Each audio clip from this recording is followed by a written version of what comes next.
नेहा तेजपाल जी, पंजाब से। राधे राधे। राधे राधे। मधु जी, हमारे परिवार में बच्चे अच्छे आचरण रखते हैं, शुद्ध भोजन पाते हैं, भगवान में विश्वास रखते हैं और नेक कर्म करने में भी विश्वास रखते हैं, परंतु उन्हें हर बार समझाने के लिए तर्क और प्रमाण की आवश्यकता होती है। हम उन्हें ये समझाने में असमर्थ होते हैं कि हमारे पिछले जन्मों के कर्मों के हिसाब से हमें इस जन्म में देना होता है, वो इस जन्म में हमारा द्वारा नवीन कर्म बनाए जा रहे हैं। उनका कहना है कि जब हमें पिछला जन्म याद ही नहीं तो हम ये कैसे मान लें कि हमें पुराने कर्मों का फल मिल रहा है। इन बच्चों को ये अब कैसे तर्क को कैसे समझे। अभी इसी जन्म में आप सब लोग, हम सब लोग 9 महीने माता के गर्भ में रहे, कुछ याद है किसी को? आप प्रमाण दे सकते हो कि आप गर्भ में थे? नहीं। आप देख लीजिए, है नहीं? आप 15 दिन पहले क्या खाए थे, आप प्रमाण दे सकते हैं? 15 दिन के बाद में आपको बहुत गणित लगानी पड़ेगी, फिर पूर्व जन्म की स्मृति कैसे आपको जागृत हो सकती है। तो हमको मानना होता है, हम माँ के गर्भ में थे, मानना नहीं। देखो, हर चीज प्रमाण से ही नहीं होती, मानने से होती है। जैसे हम कहते हैं हम कैसे माने कि पिता हमारे हैं, तो इसका प्रमाण माँ है, वो बोलेगी, उसके वचन पर हमें चलना होगा। माँ कहती है ये पिता है तो हमें मानना होगा वे पिता है, हम उसमें तर्क नहीं रख सकते, हमें तो मानना होगा, मानने से जानना होगा। ऐसे हम संत और शास्त्रों की बात जब मानते हैं तो हम ये जान लेते हैं। हमारे शास्त्रों में लिखा हुआ है, हमारे गुरुजन कह रहे हैं, हमारे महापुरुषों ने कहा, तो हम मानकर जानते हैं। ऐसा नहीं कि आपकी इतनी बड़ी बुद्धि कि जान के मान लोगे। आप जानो आपका पिता कौन है, कैसे जान सकते हैं? जान के मानना होगा या मान के जानना होगा? मान के जानना होगा ना। वो केवल माँ ही बताएगी, त्रिभुवन में कोई नहीं बता सकता, वो केवल माँ ही बताएगी ये तुम्हारे पिता हैं। और हमने कभी तर्क नहीं किया और श्रद्धा से मान लिया और हमारे रोम रोम में बात बैठ गई, ये मेरे पिता है। ऐसे ही हमको शास्त्र, श्रद्धा और विश्वास उसी को कहते हैं। शास्त्र और संतों की बातें कुछ ऐसी हैं जो तर्क के द्वारा बताई जा सकती हैं, कुछ बातें केवल श्रद्धा से मानी जा सकती हैं, तर्क के द्वारा नहीं दिखाई जा सकती, नहीं बताई जा सकती हैं। तर्क उसमें हर जगह तर्क नहीं कर, लेकिन आज तक कोई पुत्र ऐसा प्रश्न नहीं किया अपनी मां से, नहीं किया ना।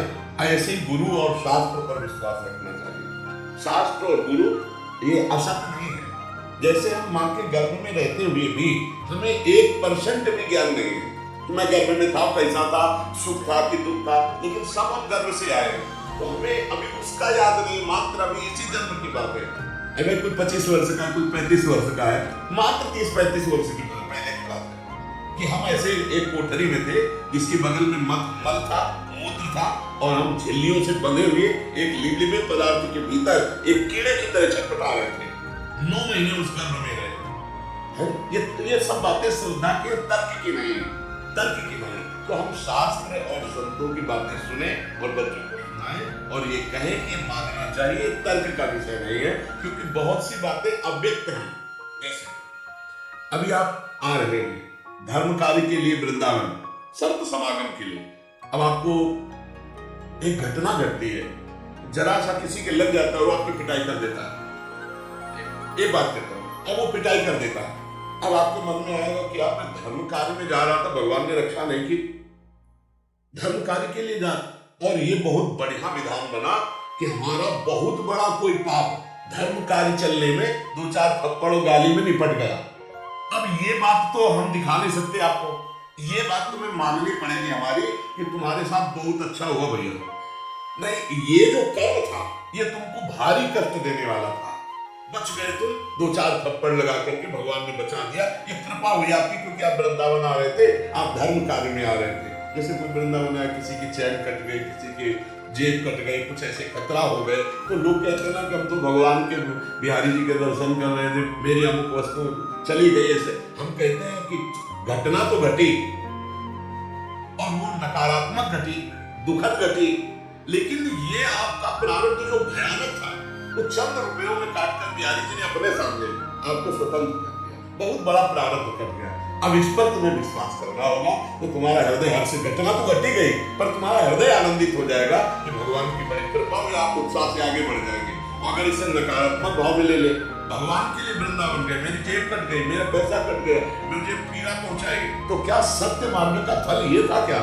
नहीं। तो क्या सत्य मार्ग का फल हमारे साथ गलत हुआ?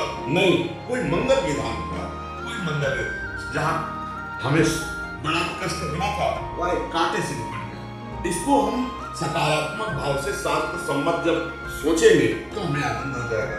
हर बात तर्क से भी समझाई जा सकती है, कुछ बात श्रद्धा और विश्वास से भी स्वीकार की जा सकती है। तो हम अपने बच्चों को संतों के वचन सुनाएं, शास्त्रों की बातें सुनाएं और कहें इस पर विश्वास करो, इस पर श्रद्धा। अब ये कहाँ नरक है दिखाओ, मतलब हम चर्चा करते हैं कि ऐसा कर्म करोगे तो नरक जाओगे, बोले कहाँ नरक है दिखाओ, नहीं दिखा सकते।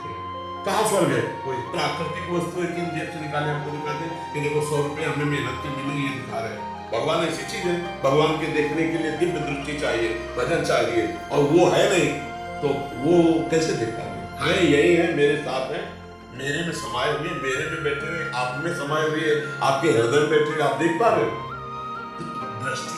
तो कुछ बातें मानी जाती हैं और मानकर फिर जानी जाती है, और कुछ बातें जानी जाती है और जान के फिर मानी जाती है। तो भागवतिक जो बातें हैं वो मान के जानी जाती है, नहीं प्राकृतिक बातें जानकर मानी जाती है।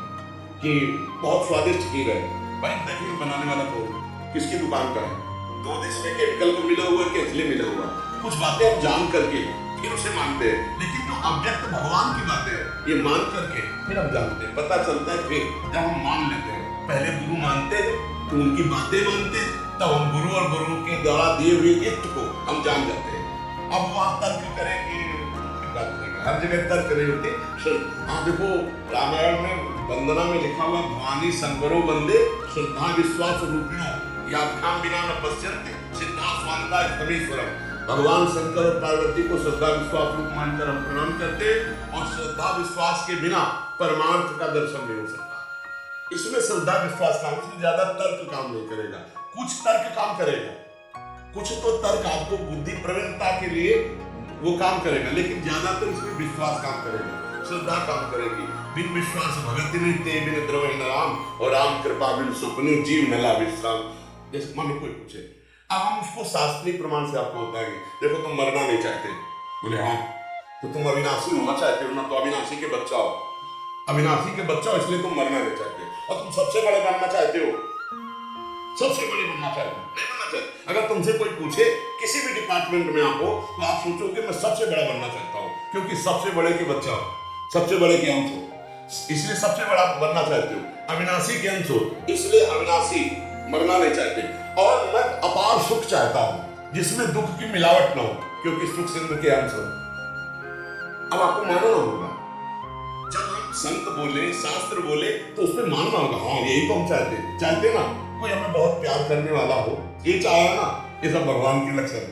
हम भगवान के हैं ये प्रमाण देते हैं, क्योंकि हमारे पिता भगवान अविनाशी, हमारे भगवान सुख सिंधु, हमारे भगवान सबसे बड़े, हमारे भगवान प्रेम सिंधु, और यही तो हम मान रहे हैं, क्योंकि हम अंश हैं भगवान के, तो हम अपने अंशी की खोज कर रहे हैं। पर प्रकृति में परमात्मा से विमुख हो गए तो कभी पूर्ति नहीं होगी, वो परमात्मा से। तो हमें संत सद्गुरुदेव शास्त्र की बातें माननी पड़ेगी, तब हम जान पाएंगे।